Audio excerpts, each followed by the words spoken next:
Hey guys, Mike here. So it's definitely interesting into the first quarter. It is over. We will go into April, the second quarter, starting on Monday. Don't forget the market is closed tomorrow. So don't wake up early if you plan on trying to buy stocks and stuff, because the market will be shut down. I believe the bond market is open. But we're going to go catch up on some big economic news that came out today. I think it surprised a lot of people. Again, people will be shouting at their phones about this one. I get it. But I can only go off the data I am given, okay? Talk to your government if you do not like it. The other thing we're going to go over is the rotation you saw from the start of the year into today, all right? And it was a lot of rotation. You might be actually surprised where things ended up on this.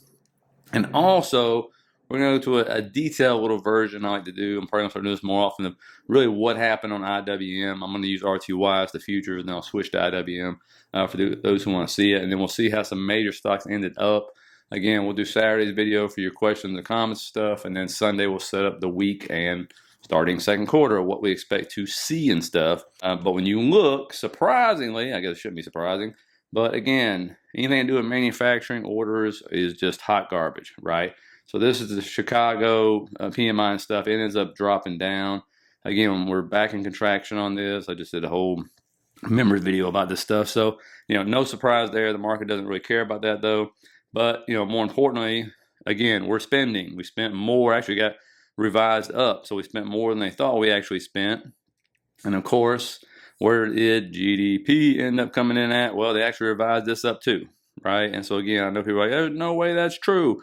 Well, don't forget, you got a lot of government spending, things happening, okay? And so when you look at this right here, unemployment, what's happening?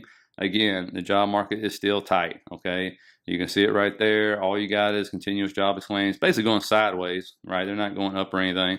And then you got the initial jobless claims just doing nothing as well. And so these rate effects are the rate hikes and how high they are still not being felt out there. And a lot of this has to do with all the part-time jobs that are being created.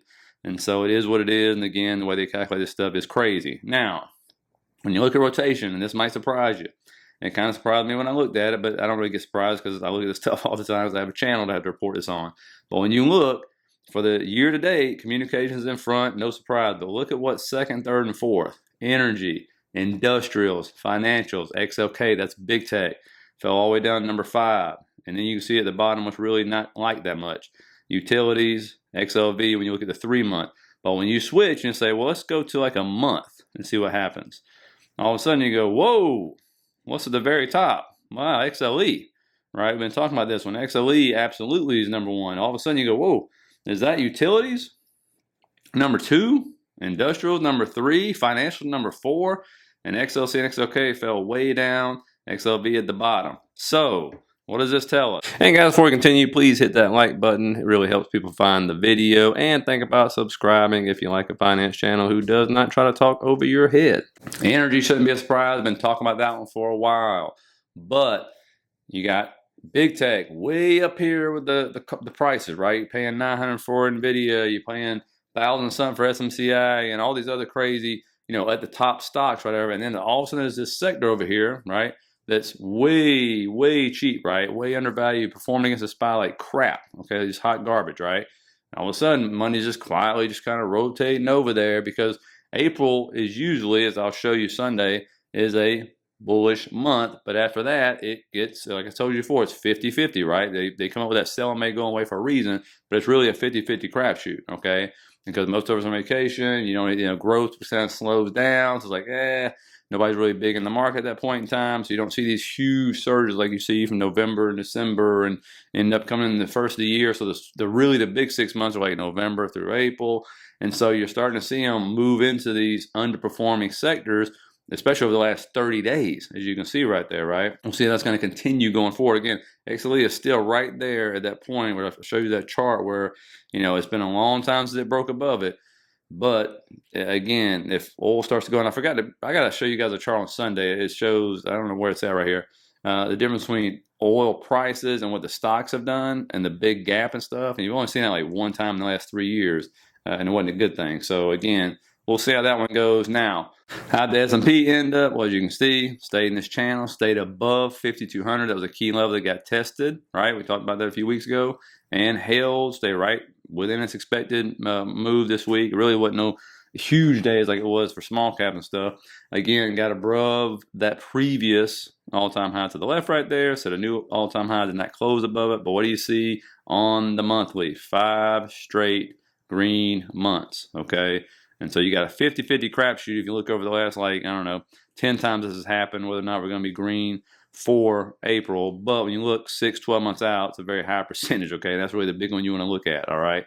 Now, looking at something else that took place, this is kind of crazy, but 40% of all trading days during Q1 were record closing highs for the S&P 500. This is how it achieved 5 months, or at least 3 months out of those 5 months. And you can see it doesn't happen very often. This goes back to 1953, so it does not happen very often.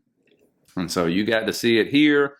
Again, the last time I guess we got above it was like 19, and it was like 2016, 13, and then before that you had to go back to the 90s. So this is not something that has happened a lot over the last, what is that, 50, 70 plus years, whatever it is. And so that is why we sit up here and hit 5 months straight. Now, looking at RTY and going into a little detail what happened to this one. This is the futures of the Russell 2000. You can see, and this one does more than any other index that is. It loves to get on a trend line and just bounce, bounce, bounce, bounce, bounce, explode up, and it's going past these major levels, right? Prior day's high, 2024 high right there, which was the previous high. August 2023 high, right? And then if we sit here and say, okay, well, what are these levels right here it was breaking? Because it got up to like, I think it was 1.6% or something up for the day. And when we scroll back, we look, you can guarantee these are going to be different types of, major highs that you have to break through. And when we come through, we're like, oh yeah, well, look at this right here. It actually ends up being April of 2022, the levels that it broke as well. And when you look up, you go, oh, what's the next levels? Well, if we come over here to the left, you can sit there and plainly see that's going to be March of 2022, 2250, somewhere in there on RTY, and then 2379, which will be the beginning of 2022, right? And then, of course, we'll keep going if we keep breaking these levels. But when you come back over and look at RTY, once we got there, and again, these are liquidity graphs, right? Once you see it break a major level like this, it'll come back down, right? You get some kind of internal liquidity, move back up. And then from there, we sold down the rest of the day. We started breaking down through these levels, right? That trend line you saw it bouncing off of, it got rejected twice off of that. Then it came down to August 2023 high, tried retesting, rejected, came down, held 2024 high, came down, got rejected, got above the end of the day, and then sold back off. And so, always love how that works. Now, when you go over to IWM, because I know a lot of people look at this one, you can see when it comes to weekly expected moves, this one blew right through it, right? And did not come back within it. Remember, 68, 70% of the time, they will end up in it, just like the SPY, the Qs did, a lot of them did, right? But not IWM, red hot. If it had to be an index that doesn't, I swear it's got to be the IWM. But you can see what happened last week, right? We tested the 2023 high 3 times, okay? Came back up here, failed to get above the 2024 high yesterday, then broke above it today, ended up going over that high we just talked about, and then came back down and tried to hold the 2024 high. I believe it closed just below it. But again, it's still bullish, right? And that was a big move down. It's 0.8% move down. It doesn't seem like a big move down. And it's a very short amount of time, as a matter of fact. All right, so we'll see what happens. And I'll go over, again, a lot of this Sunday for you. Now, Tesla. Look at this right here. It actually closed within the weekly expected move, which, you look at the way it started off, you're like, there's no way. But it did. But when you look at this, what is setting up here for next week? A test of this channel. I'm going to go ahead and draw actually a channel so you can actually see it instead of just this trend line right here. And you can see it is in a short-term ascending channel right here. It is coming back down. I'm going to test it for looks like 4th time here. Maybe next week. That's what this is setting up for. I have all the weekly expected moves on Sunday's video and stuff for you. But again, we'll remove those. We don't need them anymore. But that's what this is looking like it's setting up for. So we're in a very short-term downtrend, like a 3-day downtrend. But when you go back and look at what happened over the last couple of weeks, we're in this channel up right now as of now. And also you got a support level at 174.5, which almost coincides with the channel. We've tested and held support, which turned resistance for a while there. So that also is something to look for. Now, Apple, clear support resistance flip right here around the 178, 180 area. And so it was support, support, support. Now it's resistance, okay? So if this does move up, that's probably going to be pretty hardcore resistance, and especially because this one right here, I got to admit, it's held up way better than I thought it would with all the news coming out of China and everywhere else. But again, you know, what are you sitting here? We're seeing a higher low form, but in order to get to a higher high, we're going to break through that resistance and turn it back into support, right? That's what you're going to have happen here on Apple. Again, we'll go in a little more detail on that one. But, you know, we'll see. They just need some good news because it has not been good. But the fact the market's rallying without them, that is a good sign for the market. That shows you that the breadth of other stocks are picking up their slack. Now, AMD, we talked about this. Anchor VWAP, the year-to-date Anchor VWAP. Very powerful on AMD. Not all stocks, but it held at 1, 2, 3, 4 different times. Again, that trend line will be resistance. We'll go in detail on that on Sunday. And then lastly, NVIDIA, as you can see right here, it actually used this weekly expected move at the bottom is basically support, right? It bounced off at 4 different times. But those 3 levels are what you're looking at, really. If it breaks down, you know, anywhere from 860, 880-ish, right in there is support. And again, you can see the high way above, right? So it's really just sitting in this big old range, and traders are buying their call sweeps and everything else and trying to push it back up. And, you know, every time it hit that weekly expected move, it just kept recovering, right? So, you know, we'll see. Again, we'll go into more detailed stuff going on Sunday. I also talk about April itself and how, you know, historically it's actually looked, which might actually surprise you, believe it or not. And so, you know, we'll see how it goes. But again, Saturday's video will be out for you. And then Sunday to set up the week. But enjoy your day off tomorrow. Enjoy if you celebrate Easter. Please enjoy that with your family. I know we will. And so I'll see you guys Saturday. Have a good one.